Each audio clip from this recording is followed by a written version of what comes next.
Welcome back to the 2014 mock NFL draft here at Trippy Commentaries. I'm RJ here with Kyle. What's going on? And let's go ahead and continue the mock draft. Last time we finished off with the Dallas Cowboys, and now we're going to move on to the Baltimore Ravens. I have them shoring up that offensive line. I think they're going to get offensive tackle Cyrus Kouandjio. This is actually the guy I thought they were going to pick from the start. I had them picking him in my original mock draft, and being that I think he's the best offensive lineman available, I think that's where they're going to go. They certainly need to just improve this offensive line. They also need wide receivers, so that's somewhere you could see them go. Maybe look for them to go wide receiver in the second round, but offensive line is certainly a position of need. Hopefully they get that done. Shore up a really good offensive line, a good wall for Joe Flacco, because this is a guy who can bomb the hell out of the ball. Yeah. And to bomb the ball, Kyle, you were a quarterback, you need time. If you don't have time, you're not able to throw it over 30 yards. All right, and you need some space. You got to be able to step into your throws, and you can't do that with guys barreling down on you. Yeah. I also am going offensive tackle with this slot. In my draft, Matthews is still available out of Texas A&M, and I feel the Ravens get a big steal here on this. That would be money. He dropped, but it's just because the team needs. Like I said, I feel in my draft here, where I'm going with, might not be what the final overall pick is. I just feel these players are what these teams need to be successful. And I think Matthews, obviously, if he's available there, Ravens, that's a good pickup for him because they do. And it's not even only Flacco. Their running game was obsolete last year. It was horrible. People wanted to blame it on Ray Rice. Well, Ray Rice was running to a brick wall every single time. He had no separation, no holes to get through, and they really need to start at getting that offensive line back to where it used to be. It used to be a dominant offensive line. Yeah. And we both have them summing up that offensive tackle spot. That would definitely be a great start. That's for damn sure. Yeah. Let's move on to the Jets. One guy you had already off your board, Kyle Fuller, a guy I'm extremely high on. He's still available in my mock draft. In fact, he's the best cornerback available, which means I think the Jets are going to take him. We heard Rex Ryan complaining because, not only did they lose Antonio Cromartie, they weren't able to get Revis back, a guy he desperately wanted, and they didn't even get any other cornerbacks. Nobody. So, I think it's pretty obvious. They're going to have to get one somewhere. This is the place to do it. Yeah. And with Kyle Fuller, a guy we're both high on, available here at pick number 18, that's a good spot. And that would be a great pickup if they do manage to get him there. What do you think? I feel, if he's available, then I can definitely see him going with that because you've heard him constantly complaining about this, and I don't blame him. His defense needs a solid cornerback because they're doing a lot of man coverage, so he's kind of screwed without it. I agree. If Fuller's there, in my draft, I really don't have that stud defensive back left, the cornerback at the cornerback position for my draft. You have a guy in Benjamin from Florida State. I feel he's a good fit for the Jets here. Some people might say it's reaching a little bit, but if you look at the Jets' receiving core, they've got nothing. And you brought in Mike Vick. You got to give Mike Vick some weapons. I've heard a lot of good things lately about Calvin Benjamin. When I watched him some of his college games, I felt like he was a weak route runner, a little slow off the ball for being a big guy. But his ability to go up and catch the ball over any cornerback that he faced was ridiculous. And to have a guy like that, where your quarterback's in trouble, like a Mike Vick, like a Geno Smith, when they're scrambling, and you have a guy like that who you can just throw the ball up and he's going to go up and probably get it, that's huge for your team. I see the Jets needing to help out their offense a lot. I do see the concern in the cornerback position. I just felt like at the point of my draft right now, there's not that stud cornerback who they probably couldn't get in a second round, somebody who would be very similar to whoever's left right now in the draft. Yeah, you've had a run of cornerbacks in your mock draft. Yeah, that'd be interesting if it happens that way. So Kyle Fuller would be there for me. So you have them picking Florida State's big wide receiver Kelvin Benjamin to put on the other side of Eric Decker. Right. I definitely think they're going to need a wide receiver, and if Marcus Lee was available at this point, I think that would be a good fit as well. Very interesting pick. I haven't heard that before. I think that would be a very cool, just an interesting tandem to have him and Decker. I really think if they can get it, solidifies your weapons on offense. If they can get a good cornerback, at least one that's going to play good. We know they have Vic and Geno Smith, for what it's worth. That would be a really dynamic wide receiver duo, man. That'd be a hell of a duo. Yep. Let's move on to the Miami Dolphins. This is a team that desperately needs help on the offensive line. Yeah. And pretty much everybody is having them go with an offensive lineman. We know the tribulations they went through last season, and those guys aren't on the team with the exception of Marquise Pouncey, who, of course, they're bringing him back. Yeah. So I think they're going to take Zach Martin. He's a guard. Me too. And at first we heard of that he might be an offensive tackle. Now it looks like he's probably going to play guard. Either way, Miami needs both of those positions, mostly guard. They lose a Martin, they get a Martin, so it all works out, right? Oh, wow, I didn't even think of that. Damn. Man, maybe I just need to rethink it. Wow, It might be spooked by that. Yeah. So that's pretty interesting. We both have them picking Zach Martin, big offensive lineman out of Notre Dame.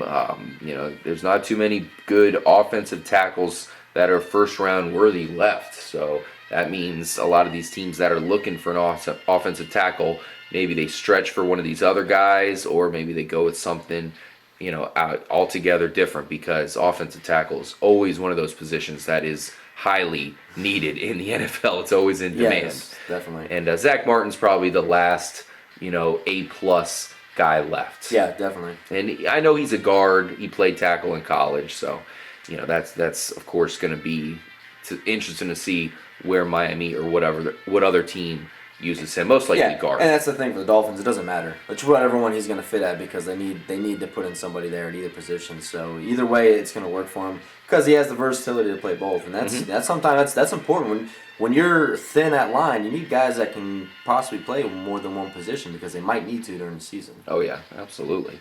You never know when two teammates might throw racial slurs at each other, and then they're both out for the season. Exactly. All right, let's move on to the Arizona Cardinals. Now, Arizona is one of those up-and-coming teams. They're led by Carson Palmer here, and he's an old-timer. He's been around for a while. He's an old-timer. Last season, he kind of surprised us for how good he played. Yeah. Can we expect that out of him again? That is the question. Now, he will certainly be the starter heading into the season, but in my opinion, I think there's one guy we haven't talked about in either of our mock drafts. That's Mr. Teddy Bridgewater. He's available. I have the Arizona Cardinals taking Teddy Bridgewater just for the sake that he's available. They need another guy. They need an understudy for Carson Palmer. I know it's a little bit interesting that he wears a very similar jersey there for the Louisville Cardinal. Yeah. So I know that's kind of strange. But I think the fact that he's available at this point, we all know Arizona needs a quarterback. Maybe not right away, but, Carson Palmer does not have a ton left in the tank. And this is a team that's on the rise. They're not going to want to be on the rise and then all of a sudden have no quarterback. They're going to need to get somebody in the fold. Yep. What do you think, K-Mac? I agree again. I had Bridgewater at this pick. It's kind of funny because it reminds me of that movie Any Given Sunday with the Sharks team. I view Carson Palmer as, the older veteran quarterback that's there. Probably got enough left in the tank for a season, but you don't know. He's had, bad knee in the past.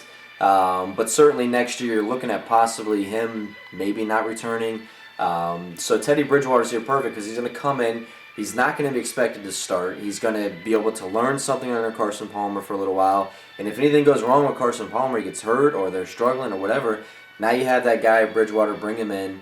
There's been a lot of speculation going on about Teddy Bridgewater and him not, possibly being as well versed with NFL language and everything like that as some of these other quarterbacks. Yeah. Before all of the meetings and stuff happened, Bridgewater was, everyone's saying, Bridgewater's the most NFL ready, number one pick probably, versus all the other quarterbacks. And now all of a sudden, there's people that, like I said, not even having him go until the second round. I think it's crazy. I think he's full of talent. I think he's very accurate. He moves in the pocket well, runs good. He's always looking to throw the ball before he runs it. And I think if the Cardinals can snatch him up right here, you're setting yourself up for the next 5 or 6 years to have a great team. You already have a good offense right now. I think Carson Palmer can still get it done this season if Bridgewater is starting to excel and they can bring him in. It's just only going to make your team better.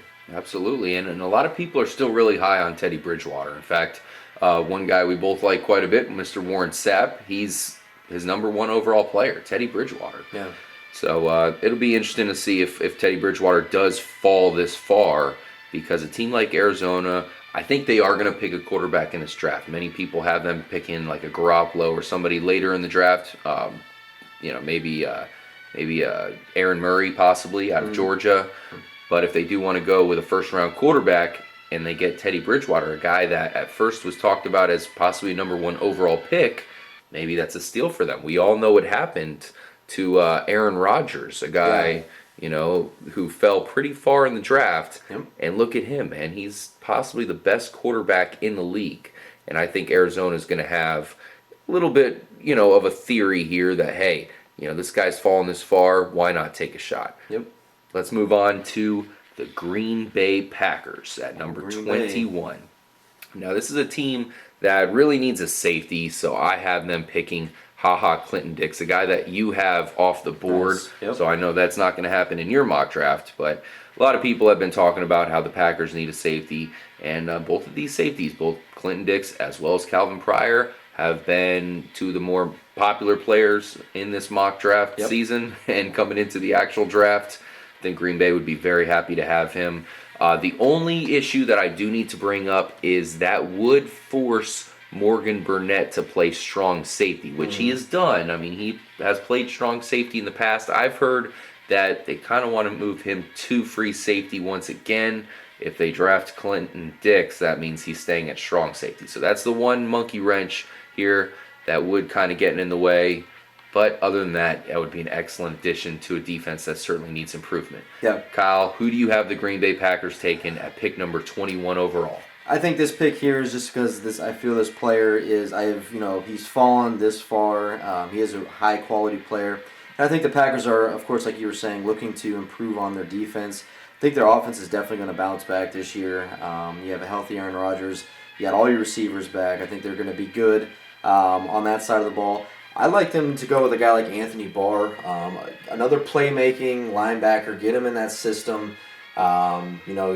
I just feel with another solid guy like that who's going to go all over the field making plays, you're just setting your defense up to be able to stop the run, to be able to stop the pass. And I like a guy like Anthony Barr, and I'm surprised I've had him on his, fallen this far in this draft. Absolutely, yeah. He's a highly rated player.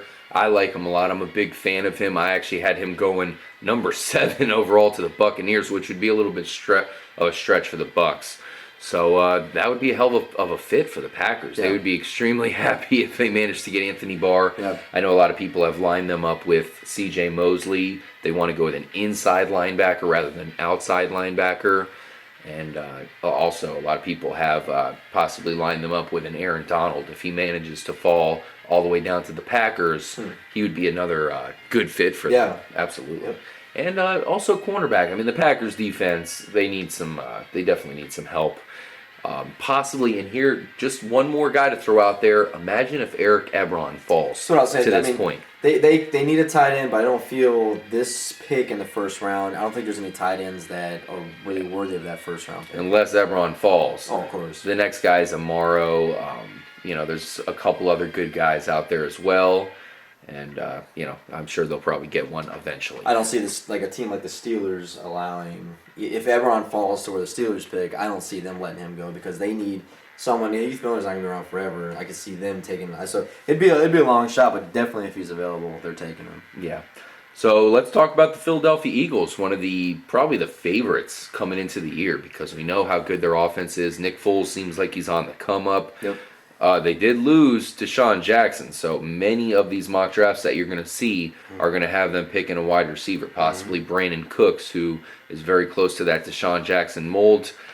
I think that there's so many wide receivers available that they're going to hold off. In fact, that's an overall sentiment I really want to get across, that a lot of these teams need a wide receiver, and there's plenty of good ones available, but I think they know that they can wait another round or two to get a guy that can start for them. So in this case, I think Philly's going to just hold off for now, draft C.J. Mosley, inside linebacker from the Alabama Crimson Tide. Would be an extremely good fit for them. Yeah, I think they would be dancing if he falls this far because there's a lot of other teams that are going to be in need of his services. And their linebacking crew needs some serious help, as well as their safeties. So we should point out if Calvin Pryor or Clinton-Dix are available, they might go with one of those guys over Mosley, but I have them picking inside linebacker C.J. Mosley to shore up that defense. Kyle, what do you think? Yeah, it's a good pick. I can definitely, I see your point there, and their defense needs to definitely get a little better. But I just feel right now, I know how Chip Kelly is. He's got to have his playmakers on offense. Yeah. You mentioned the thing about the receiver, losing Deshaun Jackson, who he really opened up that offense last year. He was a big reason why he had his best season last year. Let's not forget about that. He's a big reason why all those other players were able to do what they did. I think they go for a more playmaking receiver than Cooks. Cooks is the speed guy, and he's that guy that's, he's got to basically beat somebody to get open and make plays. I see him going with a guy like Odell Beckham out of LSU. And the reason I think this is because they need that playmaking guy. You got Riley Cooper, who's a guy who's going to streak. He's going to run down the field. He might catch some balls over the middle. You need a guy like Odell Beckham to come in and be able to make the plays, do the screen passes. Really athletic type receiver, and I feel he's a good fit here for the Eagles if they don't go with the defensive player. Yeah. That's obviously that's definitely another spot they need badly, wide receiver. I know I just mentioned it that they're going to get it at some point. Yeah. Odell Beckham, I think, is available, pretty much in everybody's mock draft here for them. And man, that would be a hell of a pickup if they do that. I mean, the problem with that, in my opinion, is they just need so much help at defense that if they do go with a wide receiver, that's kind of opening themselves up a little bit there. But it can go both ways, and we'll see what happens with the Philadelphia Eagles. They're so good already that this first-round pick is crucial. That it's going to be someone who's not only a starter, but is going to be a big factor to their team. So which side of the ball are they going to go? Thank you guys for joining this episode. We're going to go ahead and end it for now and move on to the next episode, where we'll be starting off with the Kansas City Chiefs, one of the best teams throughout the season. Yeah. But unfortunately, shit didn't go well. They're a team that's missing one or two pieces they could get in this draft and really make them a contender next year. Mm-hmm. Absolutely. So. And they're going to be hungry after the way things left off last season. It's going to be interesting who you picked here. Yeah, absolutely. Likewise.